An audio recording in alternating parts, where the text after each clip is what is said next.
Hey everybody, welcome back to Video Game Esoteric and our continuing series, the Unported Playlist, where I look at some of my favorite unported arcade games of all time, and today we're playing Elevator Action Death Parade on the Taito Type X2.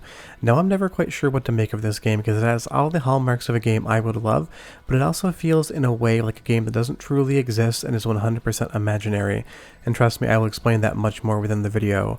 Before we get too far involved though, do me a huge favor, go down below, hit like and subscribe, that notification bell definitely helps us out. And if you feel so inclined to want to support the channel, we got a Patreon link down below as well. But right off the top, if you can't tell, Elevator Action Death Parade is a light gun shooter, but it has a very interesting setup. Now, I have played this cabinet at a Round 1 arcade a long time ago, and basically there were metal doors on the left and right hand side of the cabinet, and they would open and close depending on what was going on in the game. Now obviously we can't deal with that when we're playing it on a home PC, but that's why you see these big bezels on the left and the right. This game was basically in widescreen, but the monitor was set up in Tate mode so that you had much more of an elevated view of what was going on. But I will say the reason that I think this game is imaginary, and trust me, I don't actually think that, is because there's something about the graphical style and the motion and the overall layout that doesn't feel so much like a real video game that exists, but feels like a video game that would have been whole cloth made up for a movie or television. You know when you see a video game, someone playing it in a movie or on TV, and it's not a game that really exists, and it kind of looks like it's a video game, but you can tell by how it moves and just the overall graphical style that it is just something that the art department made up. Elevator Action Death Parade gives me that same uncanny valley feeling as something like a video game made up for film and television. And I think it's all down to how the camera moves and just how smooth it actually is.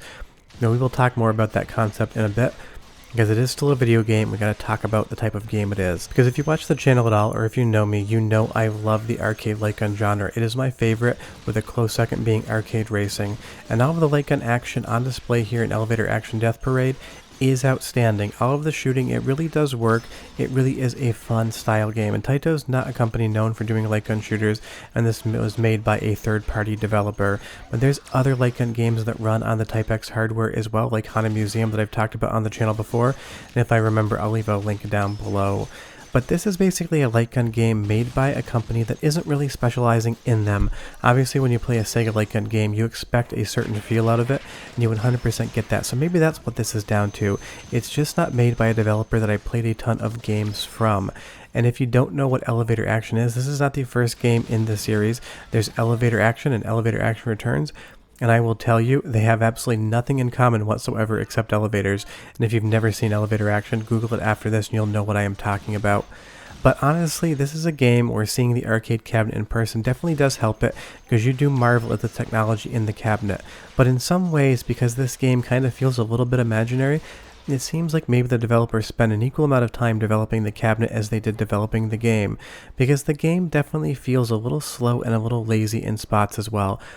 In an arcade light gun game, you should be unloading that clip as many times as you possibly can, and the game really shouldn't give you much of a breather to basically relax and rest. Now, Elevator Action Death Parade gives you all the time in the world to relax, and some of these boss fights here, you're just unloading on the boss because it's a scripted sequence, and you only get to move on after you've gotten to a certain point in the level once you get to this rocket launcher here.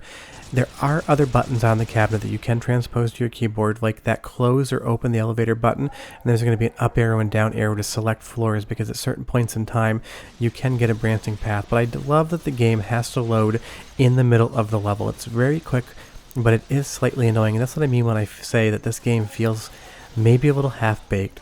But I'm not trying to be mean to the game. I still really enjoy it. It just has that vibe of something that I don't quite understand.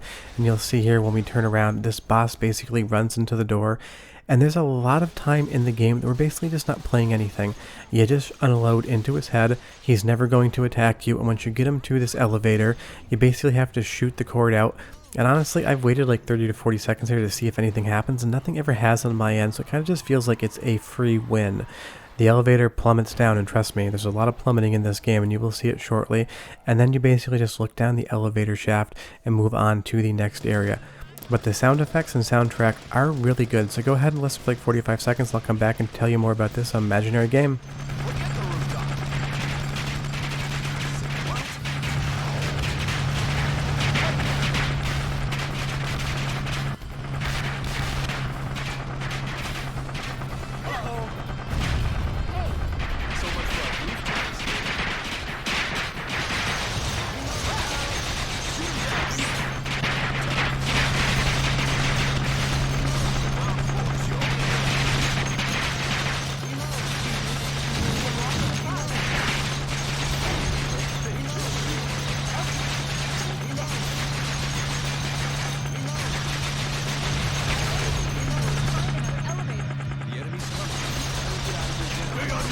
I mean, the bullet sound effects are absolutely incredible, and I do love them, and unfortunately it does obscure the music at parts, but that's pretty much part and parcel for a light gun game. And as we've gone through this helicopter battle here, those lens flares, the kind of depth of field, the motion of the camera, feels very cinematic, but I would say that it doesn't really work for a video game. It is too smooth, and even though this game is running at 60 frames a second, it seems like they're actually trying to emulate a 24 frame per second cinematic look to it. And there's a very good reason that video games don't run in 24 frames, but films do, and that is because when you're actually interacting with it, it isn't a very good look. And you'll see there with that screen blur as the camera pans, that's what makes me really feel like this game is something that somebody in the art department on a film production would have developed, and they probably don't play video games and don't understand the cadence and movement of the actual screen and your relationship to it. But it's just one of those things. I've never seen it in a game before. Elevator Action Death Parade has it, and it makes me feel kind of weird, but leave me a comment down below and tell me what you think. Now, the game will definitely slow you down, and it's going to give you some quick time events. And I will say, whether you're playing an arcade cabinet or using this via Technoparrot, if you fail these, you either hit the wrong key or you were trying to hit it with your forehead or big toe, because there's so much time available here, it is almost impossible to miss them. But you're going to get some boss fights, and this kind of reminds me a lot of Blue Stinger on Dreamcast. A lot of the enemies and monsters have a very budget Resident Evil vibe to them, and Blue Stinger was exactly that, a budget Resident Evil game for Dreamcast. Now, it's not to say the boss fights aren't good, they are quite good, and that's what really conflicts me about this entire game. I enjoy playing it, I think it's a really good light gun game, but I also in some ways really dislike everything it does at the same time. And that's a very weird stance to take, to say I think something's really good and not good at all in the same sentence. And I will say that some of these moments are just absolutely hilarious. The first time I played this game, I thought you had to shoot those flammable barrels the entire time the fight was happening. And it turns out they do absolutely nothing. Only when you get enough damage on the boss do you get to knock them back and explode them. Sometimes the game makes you think you're supposed to do one thing, and it is impossible to do it until you get a cutscene. And I would say that's kind of weird. But the voice acting is absolutely hilarious, and of course if there's bad voice acting, I gotta let you listen to it. So go ahead and enjoy this cutscene. We'll get back into the action. I'll talk more about just how weird but fun this game is.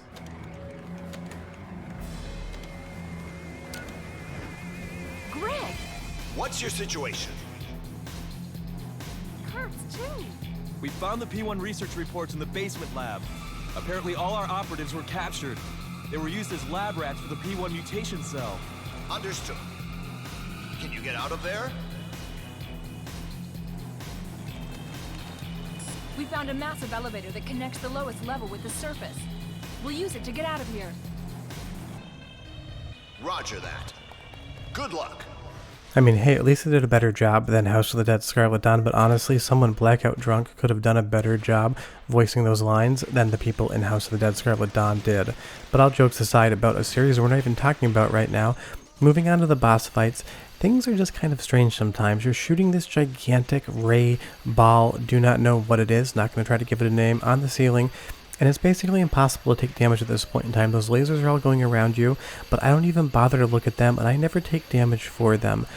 In some ways, this game feels like it was developed for people that weren't really familiar with arcade games in the first place. Maybe we're just getting into it, or going out casually with their friends to a place like Dave & Buster's to have some drinks and play some games. But honestly, that's where a lot of the arcade industry in the US is going. They are not hardcore fundamental arcade games for people that have been playing them for 20 to 30 years. They are more for casual video game fans or people that just want to go have a drink with their friends and play a few arcade games. There's nothing wrong with that, but Elevator Action Death Parade definitely gives me those vibes. And from now on in the video, I'm just calling it Elevator Action because I've had to stop recording this voiceover so many times because I keep saying Elevator Death Action Parade and I do not know why. But that joke aside, some of the boss fights are really good, and that's the thing. When this game shines, it shines bright. When it's weird, it's very weird. It is pendulum between the two extremes of what's going on here. Sometimes it feels like an incredible light gun arcade game, and sometimes it feels like a wholly imaginary thing that somebody pulled out of their head that didn't really understand how video games worked. And it's probably the first time on this entire series that I say that, but you have to headshot him to defeat him. But the game basically pauses and lets you do it. I do not know how much time they give you, but honestly, I think anybody, including like a 6-year-old kid, would be able to hit that target if they were given that much time. And that's the thing. I wish this game just went a little bit harder in feeling like a real video game and less like an interactive light gun experience. Because sometimes the game is incredibly difficult, and sometimes the game is incredibly easy, and sometimes the game just basically stops playing and basically takes you on a little bit of trip through the environment. It has a very strange cadence, a very strange rhythm, and a very strange actual movement style of the camera, but I still like it. And that's kind of the confusing thing about this. I'm not even able to really decide what I think about the game, and I played it a ton, and now I'm making a video about it. But if you played this game before, leave me a comment down below and tell me what you think, because I would be curious. Am I the only one that feels this way? Do you think it's a great game, or do you just think it's terrible? Because when I read what other people think, when I talk to other arcade gaming collectors and fans, especially in the light gun genre, people either love this game or absolutely hate it. So maybe I'm just straddling that fence and I'm the only one up there. Now there is another game in this series, Elevator Action Invades, and that apparently is just not very good whatsoever. I have never personally played it, but I have it on a few different opinions from people I trust that the game is terrible. Now I'm not going to say it's terrible. If you see it, definitely play it, because I love that they still make cabinets like this, but it's something that hopefully we can play on TechnoPair at some time in the future. And hey, the final boss is at least a spectacle, even if it doesn't seem like you can stop that attack. I'm always successful at stopping the attack on one hand. I am never successful at stopping the attack on the other hand, and maybe that's just because the makers wanted a few more quarters towards the end of the game. But that's not out of the ordinary at all, because I will say that in a lot of arcade games, the final boss seems to have some sort of invulnerability that is just designed to separate you from a little bit more of your pocket change. But that's Elevator Action Death Parade. Even after doing this video, even after playing it again, editing it, and doing the voiceover, I'm still not 100% sure what to think about the actual game itself, and I hate when I have to continue right before the boss dies. It completely ruins my edit. It's one of my most annoying things, and you rarely see it on the channel, but it had to happen here because I was not going to go back and play this entire game again to get that cutscene to be a little bit smoother. But you can play this game on your PC, and I'd be curious to hear what you think, and you should play it. Play the game, report back to me, tell me what you think, because this is one of those games, probably more so than any other game I've talked about on an imported playlist, where I just can't actually decide what the hell I think about the game in and of itself. But I will say I think it's hilarious that they put the female character in the skimpiest of outfits. Definitely not something a commando would be wearing on a mission. Short of that, that's Elevator Action Death Parade. Do I like it? I don't know. Bye-bye.